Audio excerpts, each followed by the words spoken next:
लेकिन ये मुफ्त मिला। और इसका मतलब 3 महीने में हर प्रति व्यक्ति 15 किलो अनाज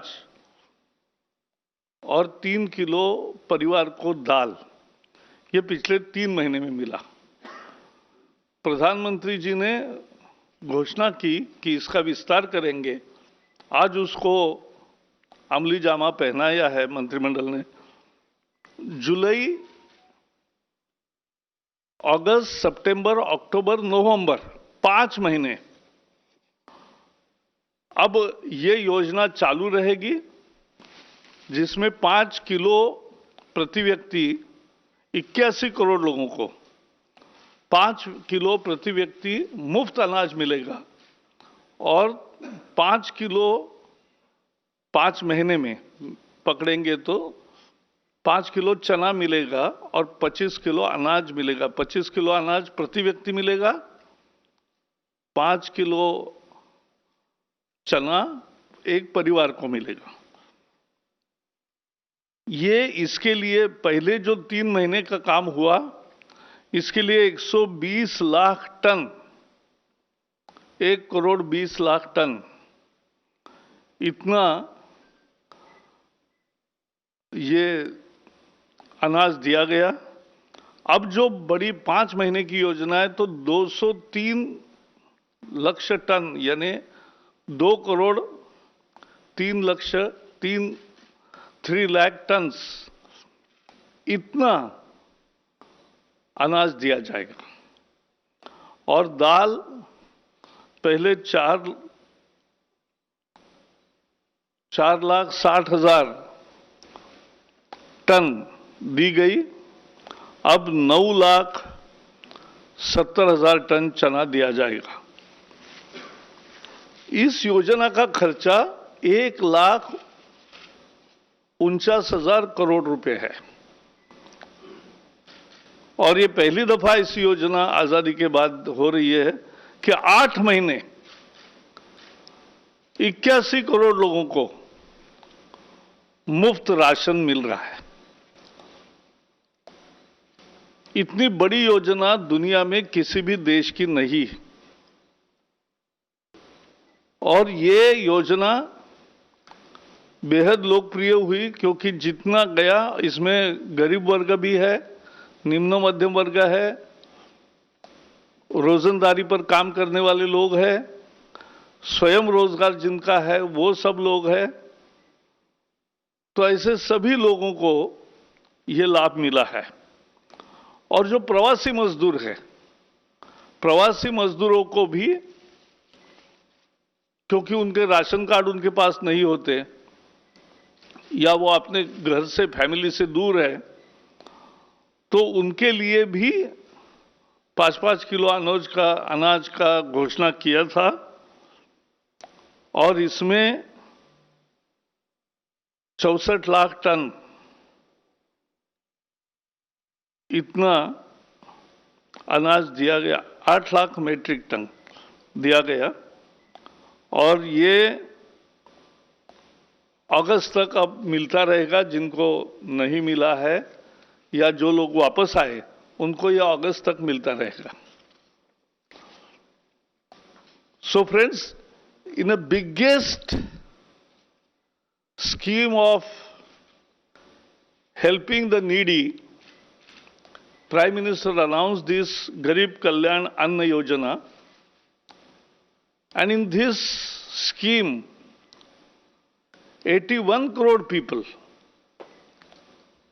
are given free ration for 8 months now, from April to November.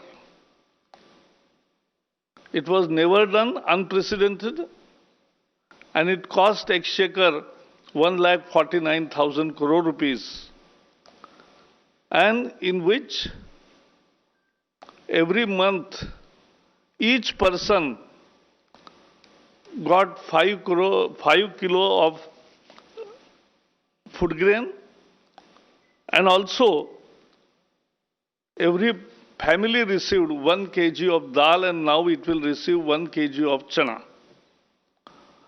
And even the migrant laborers were also included at a later stage, and they have also got ration, free ration. Now those who have returned will also continue to get, because where they are now, they are already getting free ration. If they return and come, they will also get free ration. दूसरे एक महत्वपूर्ण निर्णय में जो उज्ज्वला के gas लेने वाली 7 करोड़ 40 लाख महिलाएं हैं, उन 7 लाख 40 करोड़ लोगों को 3 सिलेंडर फ्री देने का ऐलान किया था। लेकिन आपको पता है, हर महीने एक सिलेंडर सबको लगता ही है, ऐसा नहीं। इसलिए पहला सिलेंडर तुरंत लोगों ने लिया, अनेक लोगों ने दूसरा भी लिया, लेकिन तीसरा तुरंत 3 महीने का पीरियड में नहीं लगा है। तो अब सितंबर के अंत तक ये 3 सिलेंडर जो जून में खत्म होने वाले थे, उसके जगह वो सितंबर तक उसको अवधि बढ़ा दी गई है, ताकि उनको मिले। इसके लिए 13,500 करोड़ रुपए खर्च आएगा। सरकार ने और एक कार्यक्रम किया था, उसका भी विस्तार किया है कि जो छोटे व्यवसाय है, जहां 100 लोग हैं, 100 से भी कम लोग हैं, और जिनके पास उसमें से 90% लोग 15,000 से कम तनख्वाह वाले हैं, ऐसे कर्मचारियों की हर महीने जो 12% प्रोविडेंट फंड जाता है, वो सरकार ने भरा। मजदूरों का भी, कर्मचारियों का भी और मालिक का भी। तो ऐसे 3,67,000 उद्योगों को, एस्टैब्लिशमेंट्स को इसका फायदा हुआ, और 72 लाख लोगों को इसका फायदा हुआ। तो ये बहुत महत्वपूर्ण है। इसके लिए 4,760 करोड़ पहले हुए, वो मार्च, अप्रैल, मई में हुआ, और अब जून, जुलाई, अगस्त और 3 महीने इसका फायदा लोगों को और छोटे एस्टैब्लिशमेंट्स को मिलता रहेगा, जहां 100 से लोग कम है। 15,000 तक की जिसको तनख्वाह है, उसका प्रोविडेंट फंड सरकार भरेगी, और उसके एवज में मालिक का भी हिस्सा, अंशदान सरकार ही करेगी। तो मजदूरों के हितों में उनके हाथ में 12% तनख्वाह ज्यादा आया, और मालिक के भी 12% बचे। तो इसका फायदा हुआ है। एक चौथे निर्णय के अनुसार प्रधानमंत्री आवास योजना में, जैसे आपको पता है, शहरों में कुछ घर बन के तैयार है, अन्य योजनाओं में 107 शहरों में 1,08,000 छोटे मकान, यानी 1 बेडरूम किचन, इतने फ्लैट्स तैयार है। इन फ्लैट्स को प्रवासी मजदूरों को किराए पर देने का फैसला किया है, और अभी 1,08,000 तैयार है 107 शहरों में, यानी एवरेज पकड़ोगे तो 1,000 हर शहर में है। वहां की कॉरपोरेशन किराए पर देगी, और दूसरा भी उसका हिस्सा है कि किसी की व्यक्तिगत जमीन है, या कॉरपोरेशन अपनी जमीन पर कुछ करना चाहता है, सरकार अपनी जमीन पर करना चाहती है, तो यह आवास योजना चलेगी, और उसके लिए 50% FSI या FIR कहते हैं अलग अलग शहरों में। तो फ्लोर स्पेस इंडेक्स कहीं 1 होता है, कहीं 2 होते हैं, कहीं 3 होता है, वो 50% ज्यादा मिलेगा। कल्पना यह है कि लाखों घर बने, और पहले चरण में और 1,15,000 घर ऐसे बनेंगे जो 1 बेडरूम किचन होंगे, और उसके साथ साथ पहली दफा 6-6 लोगों के लिए डॉर्मेटरी भी बनेगी। आपको मालूम है, अनेक कर्मचारी, अनेक मजदूर एक रूम में 8-8, 10-10 मजदूर रहते हैं। उसके जगह 3 पायदान पर उनको ठीक रहने की व्यवस्था हो, तो ये डॉर्मेटरीज भी बनेंगे और ये भी 1,35,000 लोगों को अकोमोडेट करेगा। तो कुल मिला के आज की योजना है वो लगभग 4 लाख के आसपास लोगों की व्यवस्था करेगी, 3.5 लाख लोगों की। लेकिन ये स्कीम लगातार चलती रहेगी, ये बढ़ती रहेगी, और इसमें 25 साल की ये एक तरह से उसको किराए पर मिलता रहेगा, और मजदूर बदलेंगे तो भी किराया का नाम नया आएगा।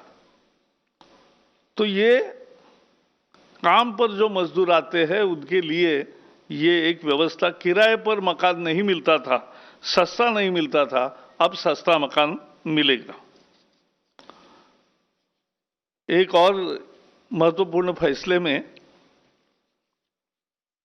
भारत की जनरल इंश्योरेंस कंपनीज 3 पहले से है, सरकारी है, national insurance company, oriental insurance company, united insurance company. इनमें सरकार 12,750 करोड़ रुपए का निवेश करेगी। This is a programme of recapitalisation of these insurance companies so that they become more stable. एक स्थिरता और मजबूती आए, इसके लिए ये 3 कंपनियों को निवेश उसमें, यानी उनको जो कैपिटल है उसकी रिकैपिटलाइजेशन की योजना में उनको मदद मिलेगी। अंत में आज मेरे साथ तोमर जी है, क्योंकि कृषि क्षेत्र के लिए इस आत्मनिर्भर भारत के पैकेज में बहुत बड़ा हिस्सा है, और आज जिसका कैबिनेट ने फैसला किया वो 1 लाख करोड़ का इंफ्रास्ट्रक्चर है, और उसमें कर्जा भी है, मोरेटोरियम भी है, और इंटरेस्ट सबवेंशन भी है। इसके डिटेल्स अब तोमर जी बताएंगे, मैं उनको दरखास्त करता हूं।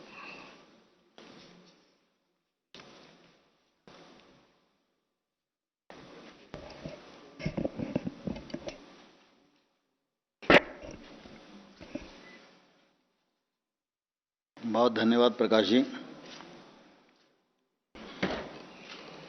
जैसा कि माननीय जावड़ेकर जी ने मंत्रिपरिषद के सभी निर्णयों को आपके समक्ष रखा है, कृषि क्षेत्र में जो महत्वपूर्ण निर्णय हुआ है उसको थोड़ा इस अवसर पर मैं विस्तार देना चाहता हूं। हम सब लोगों के ध्यान में है कि कोरोना वायरस के संकट के इस दौर में कृषि का क्षेत्र और ताकतवर बन के उभरा है। लॉकडाउन की स्थिति में लगभग गतिविधियां बंद थीं, लेकिन कृषि का क्षेत्र अपनी गति से काम कर रहा था और किसानों ने किसी भी प्रकार से इस क्षेत्र में नुकसान होने का अवसर प्रदान नहीं किया। अगर हम रबी की फसल की दृष्टि से देखेंगे तो गत वर्ष 144 मिलियन टन पैदावार हुई थी और इस बार 152 मिलियन टन पैदावार हुई है, और खरीफ की बुआई अभी चल रही है। लेकिन बुआई का आंकड़ा भी अगर हम देखेंगे तो इस बार 432.97 लाख हेक्टेयर में बुआई हो चुकी है। गत वर्ष से अगर इसकी तुलना करेंगे तो 202 लाख हेक्टेयर अभी ज़्यादा है, यानी 88% ज़्यादा है, और अभी ये सिलसिला चल ही रहा है। कुल मिला के रबी में पहले से अधिक पैदावार करना, उसका उपार्जन करना, बाकी सारी व्यवस्थाएं बनाना, और ग्रीष्म ऋतु की फसल हो या खरीफ की फसल हो, उसमें भी उत्तरोत्तरी वृद्धि होना, ये कृषि क्षेत्र की ताकत का परिचायक है। और इसलिए प्रधानमंत्री जी जब भी कोई योजना बनाते हैं तो उसमें कृषि और ग्रामीण क्षेत्र का विशेष ध्यान रखते हैं। और मैं धन्यवाद देना चाहूँगा कि जब पिछले दिनों आत्मनिर्भर पैकेज की भी उन्होंने घोषणा की तो कृषि और संबद्ध क्षेत्रों के लिए प्राथमिकता से ध्यान रखा। आत्मनिर्भर पैकेज की जब घोषणा हुई तो देश भर में एक अलग प्रकार की ऊर्जा का कृषि और ग्रामीण क्षेत्र में संचार हुआ। और प्रधानमंत्री जी ने सिर्फ अनाउंसमेंट ही नहीं किया, उन्होंने जो कल्पना दी उस कल्पना को मूर्त रूप देने का काम भी भारत सरकार ने त्वरित गति से प्रारंभ कर दिया है। पिछले दिनों 2 ऑर्डिनेंस हुए, यह इसी दिशा में बढ़ता हुआ एक कदम है। You were listening to Narendra Singh Tomar, Union Minister, talking about the government's new scheme after a cabinet briefing that was addressed by the Prime Minister. Prior to him, of course, Prakash Javadekar also spoke about the extension of the Garib Kalyan Yojana scheme, giving out details of the amount of money that is going into this entire scheme to help those in need. That is being now extended up to December this year.